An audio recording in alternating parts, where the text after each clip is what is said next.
Everyone, welcome to Glossy's weekly LinkedIn Beauty Debrief. I'm Lexi Lebsack, West Coast correspondent here at Glossy, and I'm joined with Emma Sandler, Glossy Beauty and Wellness Editor, Tatiana Pyle, our Managing Editor here at Glossy, and Courtney Marabella, Glossy's Social Media and Audience Manager. Super excited to welcome everyone back for our latest audio event. I think this must be the fourth or the fifth one we've had. Today's episode is going to be a little bit different compared to our usual format, though. So today we're going to be diving into the rise of just one brand, E.l.f. Beauty. E.l.f. was founded in 2004, and the brand is currently celebrating its 20th year. And we thought it was a perfect time to sort of discuss a little bit about their successes, their wins, their struggles, and kind of dive in here because we've certainly done a lot of reporting on the brand over the years. And we could certainly spend all year talking about E.l.f. I wouldn't be surprised if there was a business school course on E.l.f. I did a quick Google just to make sure there isn't yet. There isn't, but I wouldn't be surprised if there was one day. So today we'll focus on a brief history of the brand as well as some of the big moments over the past few years. A little bit of background, E.l.f. went public in 2016, but to celebrate its 20th this Monday, E.l.f. Beauty's chairman and CEO, Tarang Amin, rang the opening bell at the New York Stock Exchange. The company's board of directors were there, the executive team was there, and Emma, you were there as well. Tell us a little bit about that. Yes, I was. It was very fun. I got to be on the floor of the New York Stock Exchange with lots of other people there to see the bell get rung. And then afterwards, I had a nice conversation with Corey Marchessato, the CMO of E.l.f. And I didn't realize until this conversation with her that she joined the company back in 2018, 2019. And it wasn't until then that they actually had a CMO. So I found that a very interesting anecdote. And I think we can attribute a lot of the building out of the executive team, the way this company has since been structured since 2018, for a lot of its monumental success. If you ever connect with anyone from the E.l.f. team, you know that they're all drinking the Kool-Aid, and that's a compliment because they're using terms like it's E.l.f-ing fantastic. We move at E.l.f. speed. It's really something you can tell is kind of pulsing throughout the company and their executives. Wow, how exciting. It's such a crazy story that she's the first CMO. Yeah, absolutely. And she had come over from Bare Minerals. Her background was essentially, working with companies, whether it was intended or not during transformational periods. So certainly brought that sense of innovation and expertise to the E.l.f. team. Wow. Okay, so we're going to get into a little bit about how E.l.f. grew its executive team and really set it on this massive growth after IPO. So E.l.f. certainly has a lot of reasons to celebrate this week. So in a press release, just a couple quick stats here. They released some recent findings this week, and they say that the company's stock price has increased 1,500% in the last 5 years, making it the best performing stock on the New York Stock Exchange for the 5-year period ending at the end of 2023, which is pretty wild. I told that to a girlfriend of mine last night at dinner, and her jaw about hit the ground. It's pretty wild. But also, they've had 20 consecutive quarters of net sales growth. That's pretty wild. Emma, Tatiana, I know you guys have reported on E.l.f. over the years. How would you sort of describe the cultural reach of the company right now? I always think of things in terms of cultural relevancy, cultural currency. I feel that sort of offers some weight to what it actually means to be a successful brand. In the case of E.l.f., I think they're probably one of the most lucrative cultural currencies in the sense that you often see them as first movers. And then lots of people or lots of brands follow after. I think the Super Bowl commercial is a great example of that. They were one of the real first pure player beauty brands to have a Super Bowl commercial, at least in terms of recent memory. You know, I'm sure if you went back to 1980 or something, you might find a Maybelline or a CoverGirl, but regardless. And then this year we saw so many more brands like CeraVe, for example, also coming in and having that primetime spot during the big game. So I think that's one element. You also see in the case, kind of still within the Super Bowl, of really pulling in other relevant aspects. You had Jennifer Coolidge as part of that first commercial, and she had just come off from White Lotus. So, and there was, you know, a refound or newfound love and respect for Jennifer Coolidge. You also had, in the case of this year, you had a campaign that was called Judge Beauty, and it was centered around Judge Judy, who's, I think, in her mid-80s at this point. And Jennifer Coolidge is in her 60s, I believe. And so you're having them also bring in different types of people because, as the team would say, you know, E.l.f. stands for eyes, lips, face, and that means every eye, lip, and face, no matter the skin tone, the demographic, the age, the location. And so you're seeing a lot of them striking on what consumers value, but also creating a flywheel where they're also at the forefront of that too. So I think that's really what it means for them. Emma, one thing to piggyback off of in regards to their fantastic Super Bowl strategy, they also tapped the cast of Suits, which has recently had a comeback. Their timing is yes, excellent example as well. Yeah, and I believe we talked about this during our last conversation, but I think E.l.f. has done an amazing job at monetizing off of cultural moments outside of its campaign strategy, but also on social media. When you look at how well it's performed on social media, it's done an amazing job at making really authentic content that resonates with its consumers, and also kind of differentiating itself in the conversation of dupes. While the dupe culture is a thing and it exists and it's trending, I would look at E.l.f.'s products more as alternatives rather than dupes, which to me is a differentiator in its products. Yeah. It's more like their prestige-inspired products, if you will, rather than a copycat or a dupe in this case. I think also, you know, the team is not afraid to experiment. I remember they were one of the first brands to have like a really big, splashy campaign on TikTok. And this is going all the way back in 2020, 2021 or so, when we've initially started to see brands invest marketing dollars into TikTok. There was also at one point, you know, E.l.f. started to experiment with Triller too, which was supposed to be the TikTok competitor. I haven't heard of Triller since. I don't know about you guys, but suffice to say that even if it wasn't necessarily successful, they were trying. And I think that speaks volumes because so many conglomerates end up becoming rather slow because you have to get through the layers of bureaucracy. You have to have all these people and stakeholders sign off. And so it really slows down the process, whether it's of innovation or iteration. That's such a good point. And I remember they actually were also one of the first brands on Be Real too. RIP to Be Real, but like you said, they don't mind taking risks and failing, which is really important for brands that want to grow and experiment with social media. These are all such great points. So one stat that I wanted to call out is in October 2022, E.l.f. was ranked as the #1 top beauty brand for Gen Z, and we reported on that. But I want to give everyone just like a really brief background on sort of where E.l.f. came from, how it started, and how it sort of ended up being this, I mean, like one of the, are we confident in saying like one of the biggest beauty brands, maybe the biggest beauty brand right now, certainly in the mass price point. So E.l.f. was founded in 2004 by two co-founders. One was a NYU business student named Joseph Sama, and the other one was Scott Vincent Borba, who was actually a longtime entrepreneur. He worked in the entertainment industry. He had his hands in a lot of different really cool projects. He was actually the one who brought hard candy to the masses. So he was the founder there.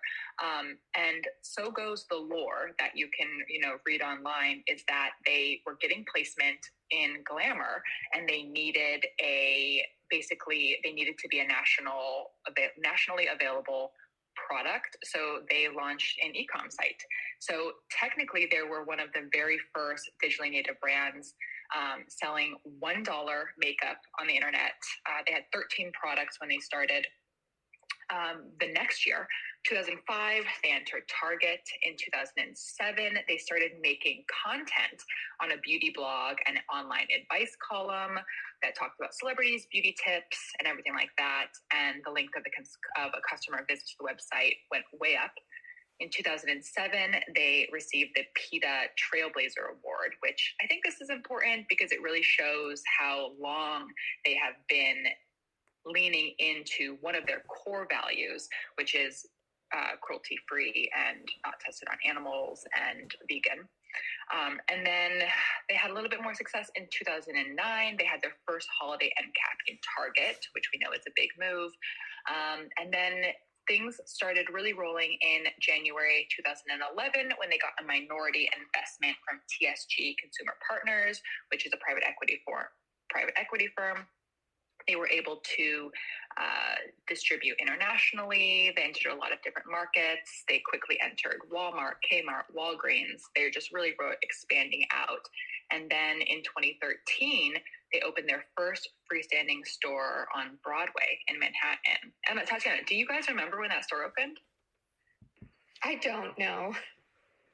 I don't either. I remember when the news happened because they also opened one in Los Angeles, I think shortly after that. And I remember it being a big deal. But anyway, so fast forward to 2014, TSG Consumer Partners growth equity arm acquires a majority stake in E.l.f. And then this is really where we sort of see like the modern day E.l.f. that we have been discussing recently. Or on this call, which is basically when they brought in an exec team that would, by 2016, file for IPO. So that's a little bit of the background here, but I want to get into a little bit of the growing pains that, obviously we're talking about all the amazing positive things that E.l.f. has accomplished, but of course there were growing pains, and they happened after the IPO. So Emma, I know you've reported on this a bit. Do you want to talk a little bit about sort of like some of the struggles that they were up against after they went public? Yes, absolutely. So it was around 2018 that the company started to initiate a turnaround strategy. They, as a public company, they had started to see some decline in their sales. And it's also worth mentioning that, at that time there was a softening in the color cosmetics market as a whole. So it's not as though E.l.f. was drastically different, but it also signaled that they needed to change some things. So they announced in 2018 that they were closing their 22 standalone locations to focus on their e-commerce sales and their wholesale partners. And it really helped. That was one huge part that allowed their net sales to increase pretty soon after that. It's worth noting, I think at that time, Trang Amin, again, the CEO, who's been with the company since 2014, he had estimated at that time that it cost about $14 million to operate those stores. And so with that, they were able to not only do some cost-saving elements, they were also able to drive those shoppers to their e-commerce site and their other wholesale or like digital partners in that case. I think it's also worth noting that the company kind of went through restructuring, might be too much or too strong of a word, but they certainly rearranged things. I mentioned that they brought in Corey as the CMO, and within the company, I recently learned that about 50% of the company reports into marketing in some capacity. You know, a lot of times big companies have very strict or very isolated pillars. You know, you oversee innovation and you oversee digital and you oversee e-commerce. And it can take like 7 different people for you to actually get a question about, you know, what's the new product coming down the pipeline? What do I as a marketer need to prepare for?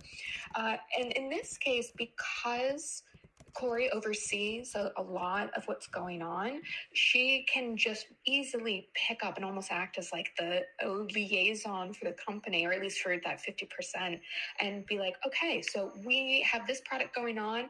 It perfectly fits within this marketing initiative or this cultural moment, or maybe here's what we're seeing from our social media team, and here's how we can adapt and iterate on that for our next product, campaign, etc.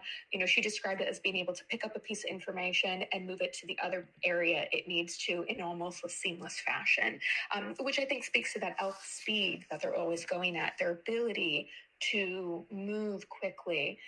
With the case again of the Super Bowl commercial, with Jennifer Coolidge was about 4 weeks, that from beginning to end, or from beginning of putting it together and the end being the debut during the game. That's not a lot of time for a company of their size. In the case of Judge Beauty, which was this year's campaign, they gave themselves a little bit more time of about 7 weeks. I wonder if you were to talk to the Budweiser or Coca-Cola people, they'd probably been working on it for the entire year. Totally. Wow. Yeah, that not everyone, but 50% of the company really leveling up to the CMO. When you say that, it kind of is a little bit surprising, but I guess it really does make a lot of sense. I'm curious as to whether or not they have like PD underneath the marketing arm as well. They do. Mm-hmm. And, you know, that's not to say that there aren't stakeholders within it. You know, it's not a direct line to Corey or direct reporting to her, but it's to say that it falls under, you know, her purview. So she doesn't have to ask, you know, a certain person like, hey, what's going on here? She already has that kind of at her fingertips. Yeah, that's so smart. Emma, you also mentioned their sort of first-to-market strategy as another big differentiator for e.l.f. I know you mentioned that they can crank things out in just a few weeks. Of course, I think everyone can probably assume that there have been manufacturing, and they do manufacture within China. And so you have those lead times as well of getting the products to the various markets. And still, I know they're sort of famous for saying that they can get an idea to a shelf in 13 weeks, which if you think about it is pretty wild, especially with all of the stability testing, the shipping. It's really impressive. And I think that, you know, we would be remiss if we didn't talk a little bit more about how their business model has been based a lot around, you know, what Tatiana mentioned around dupes. So they had a really big win right around their turnaround time with the e.l.f. Poreless Putty Primer, which was a dupe.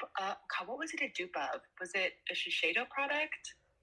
Oh, I can't remember. I'm not sure, actually. If any of our listeners know, please chime in. Yes. Anyone know? But I do know that it was a dupe of a primer that was in the $60, you know, price point, as well as the camo concealer. I believe that was also a dupe, which they had a lot of success with. And then, of course, we all see that the lip oil is so popular right now. Samantha, I think we have some, Elsa? Oh no, did I call on the wrong person? Elsa, let us know if you would like to add something, or if you happen to know what the dupe was. Yeah, I believe it was the Tatcha.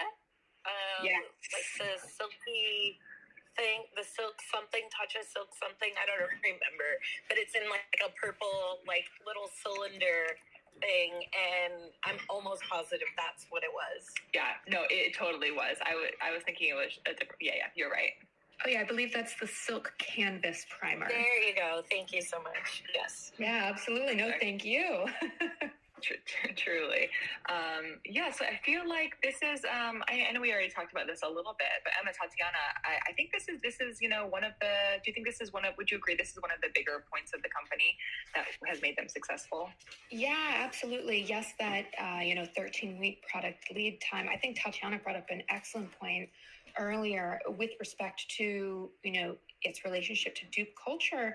There are many products that, as we just said in the case of the putty primer, are basically dupes. And yet the company has been able to establish a kind of point of view, a personality almost in a way that I think you wouldn't just call these products a dupe. You might call them like, prestige inspired, or I think in many cases they kind of stand on their own. And so I hadn't really made that connection myself before, but I think that's some point Tatiana made.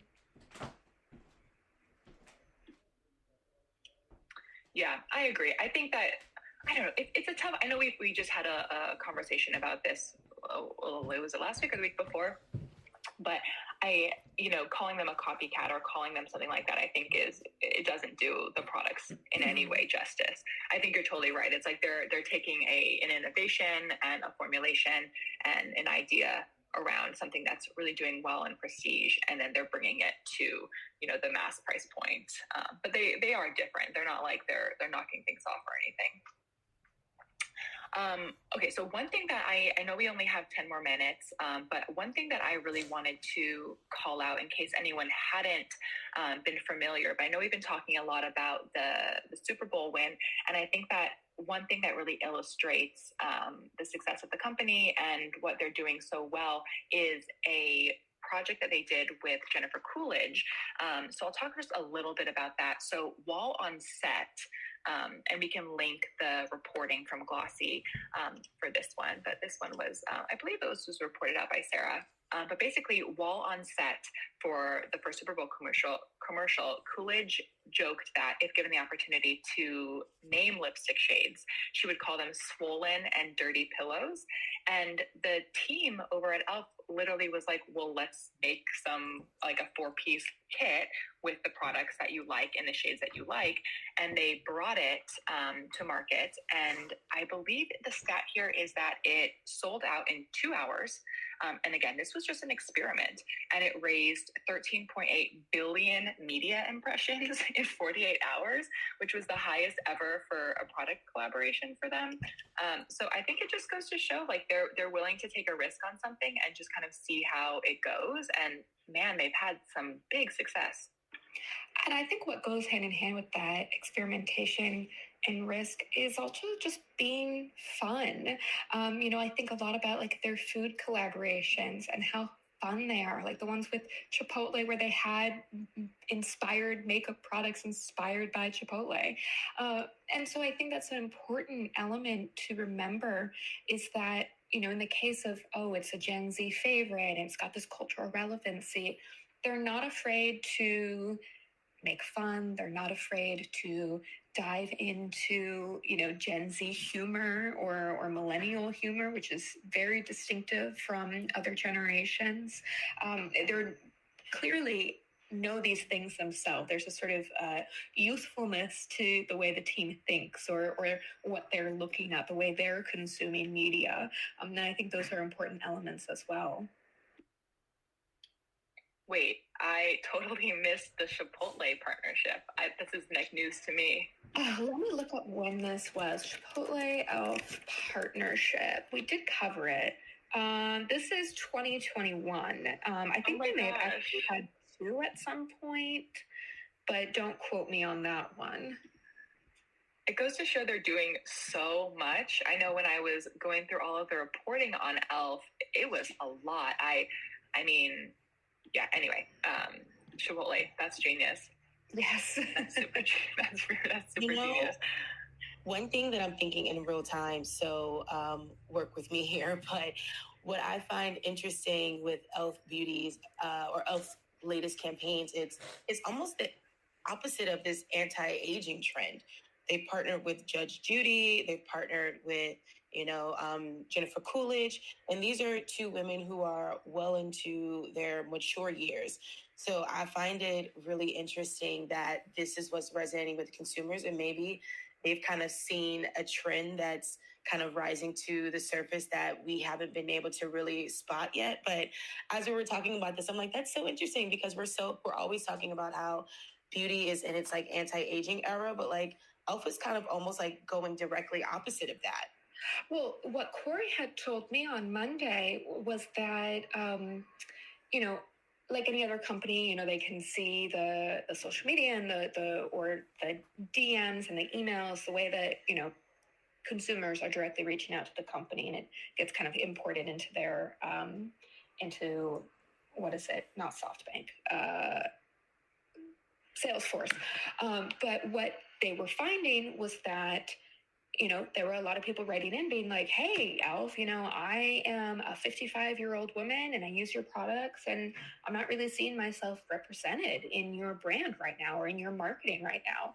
And they took that and they were like, oh, okay, like that clearly we need to do something here. We need to show people that we're for older people as well. And that was the direct inspiration for, or, one of the many elements of direct inspiration for having Jennifer Coolidge and then Judge Judy as part of the Super Bowl campaigns.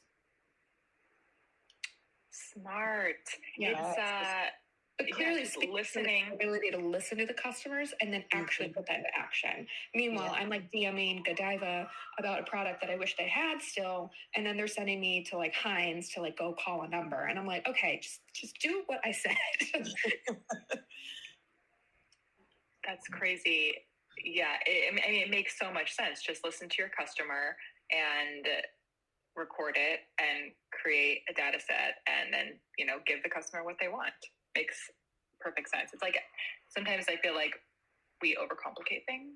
Yeah, I mean, obviously easier said than done, right? It's like, oh, okay, but what are the products? What's the budget? What's the timeline? Like, there's all other aspects of it. But, I think being able to find ways to really get that almost first-party data of what consumers are saying and what they want from the brand. I mean, that was Glossy's whole principle too.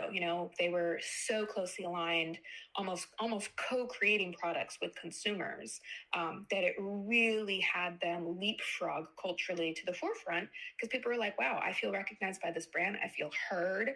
They're doing products and making products differently. That's a great point. I know we only have a few minutes here, but I really want to touch on the fact that e.l.f., as we know it, is really become a beauty conglomerate. And I don't know if this is naive to say, but I certainly 10 years ago would have assumed that e.l.f.'s trajectory was to be acquired by a strategic. I would not have guessed that a cosmetics brand like them, even with all their success, would have IPO'd. And I certainly would not have guessed that they would have started buying up other brands. But I think that when we talk about the future of e.l.f., I mean, it certainly seems to me that they're, the modern day Estee, the modern day L'Oreal. Emma, Tatiana, I know you guys have reported on this, including the Naturium acquisition. What do you think talk to me a little bit about this and sort of how, go ahead. So with respect, I wasn't here at Glossy in 2014. It would have been very interesting at that time of the IPO to kind of understand, like, why are they IPOing versus going to a strategic acquirer? What was the M&A and IPO market like at that time for beauty? So that is a little bit outside of my own knowledge of the industry. But what I will say with respect to e.l.f. Cosmetics becoming e.l.f. Beauty and e.l.f. Beauty growing into other brands, it's kind of simple pragmatics if you look at it. A brand can't really just remain like a single brand. I think you can easily struggle that way. And what happens if you're doing very well, like e.l.f., is that you've got extra cash on the balance sheet, and you either can pay down debts, do a stock buyback, or put that money into acquiring. So I think it's a simple pragmaticism from a financial balance standpoint, but also ultimately, like, they're adding things like whether it's Keys Soul Care, which is in partnership with singer Alicia Keys. They're acquiring Naturium. I mean, they're doing it in a very strategic, thoughtful way, but it's a natural progression for a public company like theirs.